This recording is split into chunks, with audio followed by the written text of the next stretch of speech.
అదరగొట్టే కారం రంగు రుచి ఆచి కారం పొడి. రేపు ఉదయం 8 గంటల నుండి జూబ్లీహిల్స్ కౌంటింగ్ ప్రారంభం కానుంది. మొత్తం 10 రౌండ్స్ లో కౌంటింగ్ పూర్తయ్యేలా ఏర్పాట్లు చేశారు.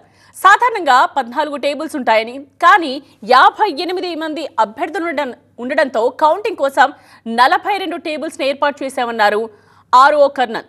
186 మంది కౌంటింగ్ స్టాఫ్ ఉంటారని చెప్పారు. రేపు జూబ్లీహిల్స్ లో 144 సెక్షన్ అమల్లో ఉంటుందన్నారు. కౌంటింగ్ ఏర్పాట్లపై యూసఫ్ కూడా కోట్ల విజయభాస్కర్ రెడ్డి స్టేడియం నుండి మరిన్ని డీటెయిల్స్ మా సీనియర్ స్టాఫ్ రిపోర్టర్ లక్ష్మీకాంత్ అందిస్తారు. జూబ్లీహిల్స్ ఉప ఎన్నికకు సంబంధించిన కౌంటింగ్ ప్రక్రియకు సంబంధించిన ఏర్పాట్లన్నీ పూర్తి చేశారు ఎన్నికల అధికారులు. ఇదే మనం చూస్తున్నాం ఇక్కడ రైట్ సైడ్లో కోట్ల విజయభాస్కర్ రెడ్డి స్టేడియంలో స్ట్రాంగ్ రూమ్లో ఈవీఎంలు భద్రంగా ఉన్నాయి. రేపు ఉదయం ఈ నెల 14న ఉదయం 8 గంటలకు కౌంటింగ్ ప్రక్రియ మొత్తం కూడా ప్రారంభం కాబోతుంది. మొత్తం ఓట్లు పోలైన శాతం ఒకసారి చూసుకుంటే కనుక 48.49% ఓట్లు పోలయ్యాయి. అంటే జూబ్లీహిల్స్ పరిధిలో మొత్తం 4,01,365 ఓట్లు ఉంటాయి. ఇందులో పురుషులు 2 లక్షల మంది ఉన్నారు దాదాపు. అదేవిధంగా స్త్రీలు 1,92,000 ఉన్నారు. అదర్స్ 25 మంది ఉన్నారు.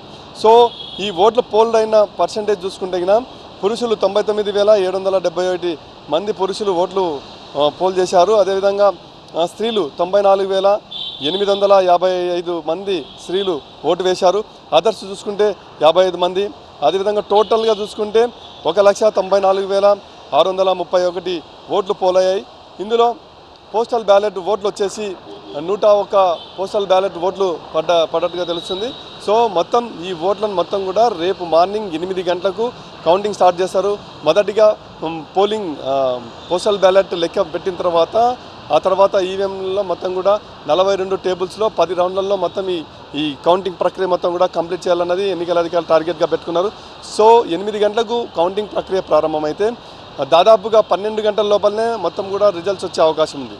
సో ఈ నేపథ్యంలో స్ట్రాంగ్ రూమ్లో ఉన్నటువంటి ఈవీఎంలకు 3 అంచెల భద్రతా వ్యవస్థ ఇక్కడ కట్టుదిట్టంగా ఏర్పాటు చేసిన సిచ్యువేషన్ అయితే కోట్ల విజయభాస్కర్ రెడ్డి స్టేడియం దగ్గర ఉంది. కెమెరా పర్సన్ ప్రసాద్తో లక్ష్మీకాంత్, TV9 హైదరాబాద్.